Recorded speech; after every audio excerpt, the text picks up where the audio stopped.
Okay, took a trip to the UP last month with the pulk sled. First time I've ever done a pulk sled, and I took along the snowshoes even though I didn't use them. I had 4 problems. One is overloaded it. 80 pounds on the pulk sled, 20 pounds in my day pack. Too much stuff.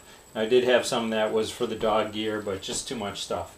2 was load stability, going over deadfalls, just didn't work that well, so that was an issue. 3 was it was just too big and bulky. I've gotten a smaller car, and I just can't carry that much stuff, so that's an issue.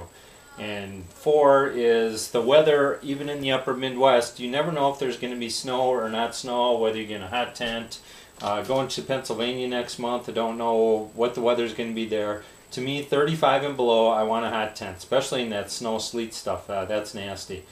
Above 35, I can just poncho hooch it, and basically use a warm sleeping bag and bivvy up, and I'll be fine there. Of course, in the summer, I'm going to go with the backpack and the tent, most likely, for the mosquito factor. So what I've done here is I've got my kit down to my backpack, which will contain all my main gear, maybe a sleeping bag, maybe not a sleeping bag, depending on the weather, and then this kit right here. 4 things in here: my 3 U.S. Army shelter half hot tent, homemade buck saw, my winter sleeping bag, and my tent. Now I'll also have a hatchet, but that's it. No tripod chair, the axe is gone, and everything else will be in my pack. So what I've done is, now this is pretty messy, I understand, but this is what I did. Just quick up.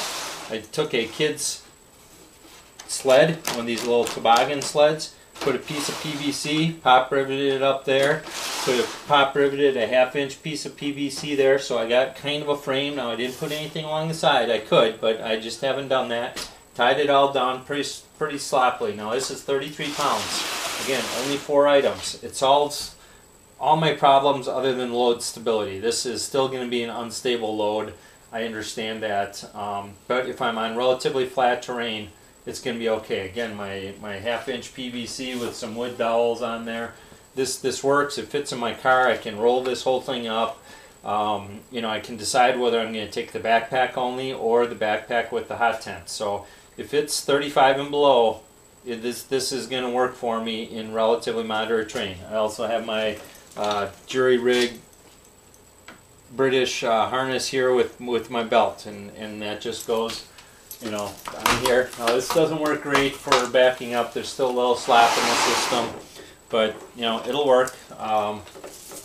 That's what I'm going to go with next month. Now I'll improve it. I'll take it on some hikes and improve it, but one of the things this will do is pretty much limit me. Now I'll have a tendency to pack stuff on top, which is going to be a problem, but I'm going to try and not do that. Use the backpack, which will have 33 pounds in.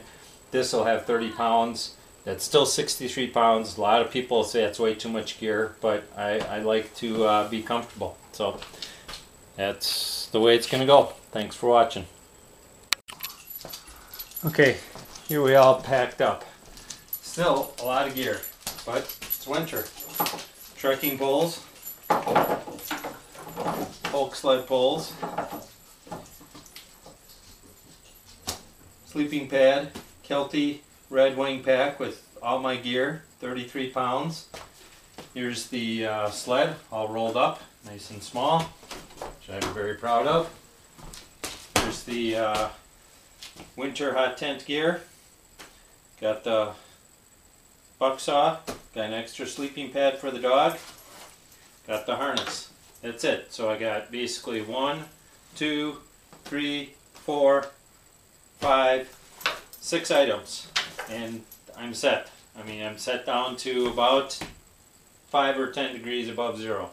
I mean, more if I want to keep the fire going, but anywhere 0 and below, it's going to be a little hard to keep the hot tent somewhat warm enough to sleep in, just because it's kind of drafty. But I'm all set. That's about 65 pounds of gear,